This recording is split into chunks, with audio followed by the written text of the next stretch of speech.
Hello everybody, welcome back to my channel.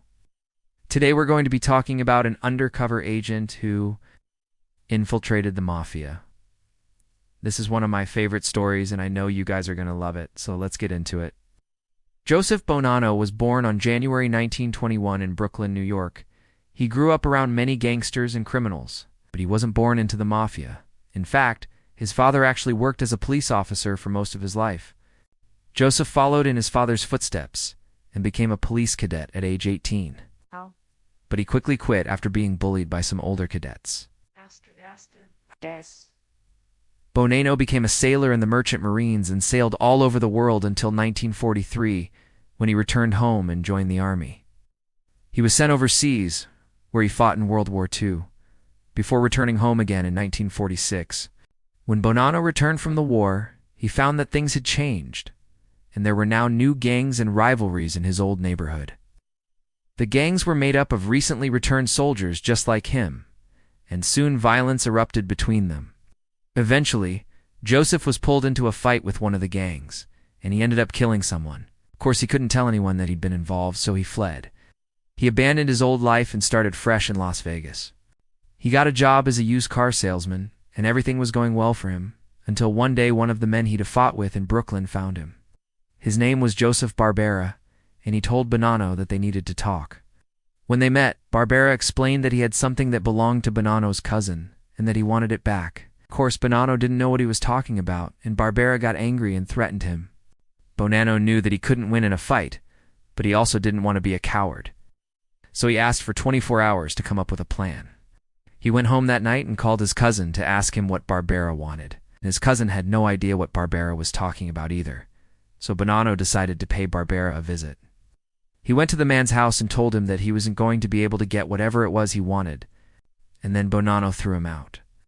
As he was leaving, Bonanno noticed a gun on the table and picked it up. He examined it and asked Barbera if he wanted to see how it worked. To Bonanno's surprise, Barbera agreed, so Bonanno put the gun to his head and pulled the trigger. It was a blank round, and it scared Barbera half to death. Bonanno let him go after that, but he knew that he was in trouble. He knew that Barbera would probably try to kill him, and that the other men in the gang would do the same. So he went to the police and told them everything. They agreed to help him out by giving him a new identity and putting him in witness protection. Then they sent him to Chicago to start a new life. But Bonanno didn't want to live in fear forever. He wanted revenge against the people who'd tried to kill him, so he spent several years planning, and eventually he assembled his own team. He recruited 4 hitmen, and together they killed Barbera and the rest of the gang. Bonanno had finally gotten his revenge, but he didn't feel good about what he'd done. He knew that he'd become the very thing that he'd once fought against. So he turned himself into the FBI and told them about all the crimes he'd committed. They took him back to New York and charged him with murder, racketeering, and gambling. As it turned out, the FBI had been watching Bonanno for quite some time, and they already had enough evidence to convict him.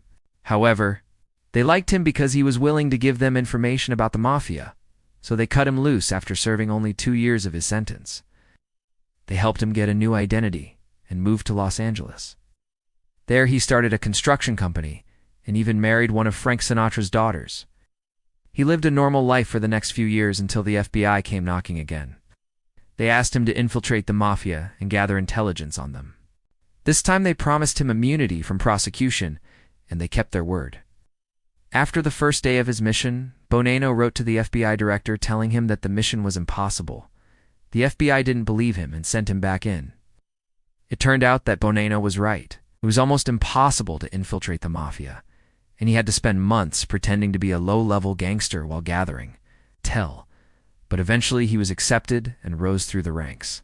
He became friends with some of the biggest mob bosses and learned their secrets. However, he also started to enjoy the lifestyle. He liked the power and the money, and he started to forget that he was an undercover agent. This caused problems for the FBI, because Bonanno was supposed to be gathering intel on the Mafia, not becoming part of it. They sent in another agent to keep an eye on him and make sure he didn't get too comfortable. The second agent was Joseph P. Stone, who went undercover as a Mafia soldier named Joe B. Pizza. P. Stone knew that Bonanno was already close to becoming a made man, which meant that he would have access to the highest levels of the organization. So P. Stone befriended him and waited for his chance to strike. It came sooner than expected when Bonanno was arrested for racketeering.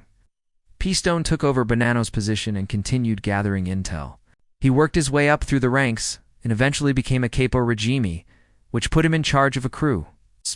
Peastone gathered tons of intel on the Mafia during his time undercover, and he even helped the FBI take down several major crime families.